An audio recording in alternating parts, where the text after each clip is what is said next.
Alors, deuxième vidéo de ce quadriptyque, le comportement est le résultat d'une émotion et d'une pensée. Alors, actuellement, ce qui se passe est assez percutant.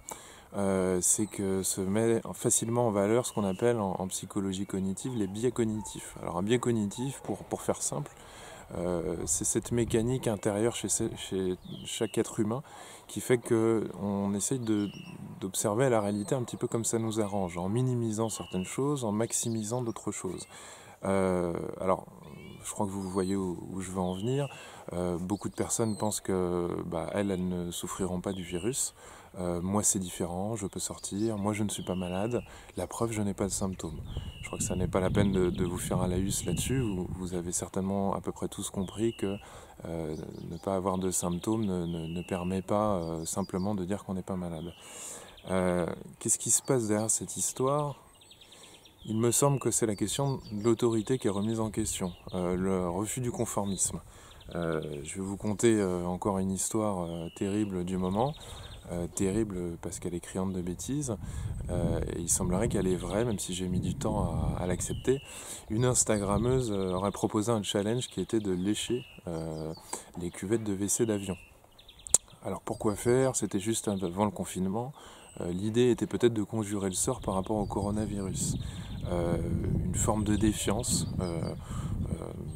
qui permettrait finalement d'éloigner le mal. C'est un peu particulier et on trouve de plus en plus de comportements comme ça, de façon de repousser ce qui pourrait nous faire peur. Il y a aussi, et je l'entends autour de moi de plus en plus, des gens qui refusent le télétravail. Alors pour plusieurs raisons. Et d'une autre manière, dans mes consultations, j'ai un refus de plus en plus important des entretiens téléphoniques.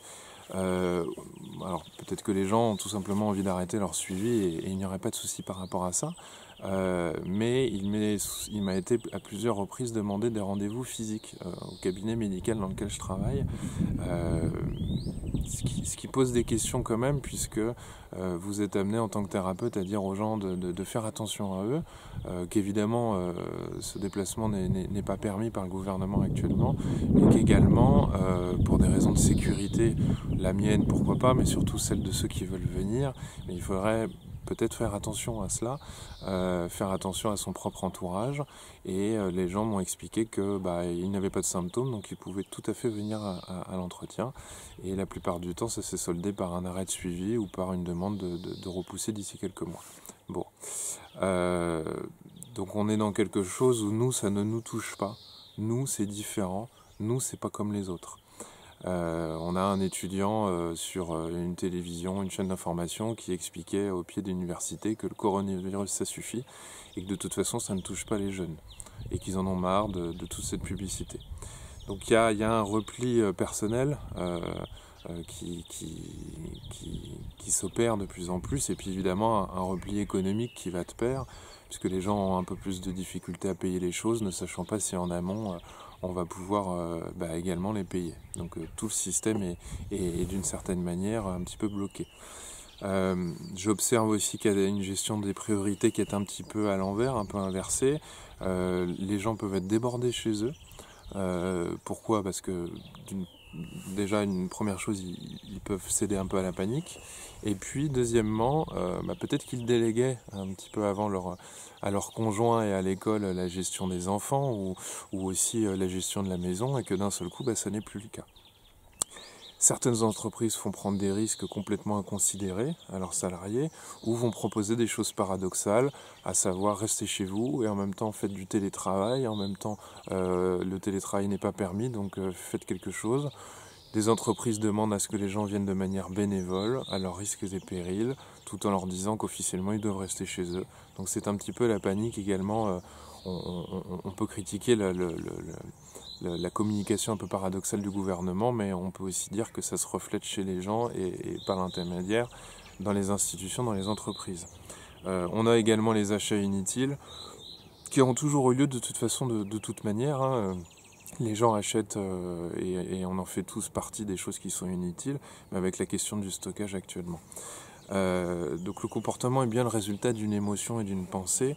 Le rapport au temps, comme je l'ai dit dans une première vidéo, est bouleversé, puisque la question actuellement c'est qu'est-ce que vous allez faire de votre temps libre. L'esprit humain a beaucoup de mal à attraper le temps s'il n'est pas rempli d'une routine rassurante. Paradoxalement, on a trop de temps, mais peut-être pas au bon endroit. Et on n'a pas assez d'autres choses aussi en contrepartie, ce qui amène à des frustrations. Beaucoup de gens sont confrontés à eux-mêmes actuellement. Des gens isolés ont besoin de contact, d'autres pas forcément. Mais j'entends de plus en plus de personnes qui ont du mal avec la solitude, qui au bout de 2-3 jours ne savent déjà plus quoi faire avec elles-mêmes. Les jeux relationnels sont un peu bouleversés.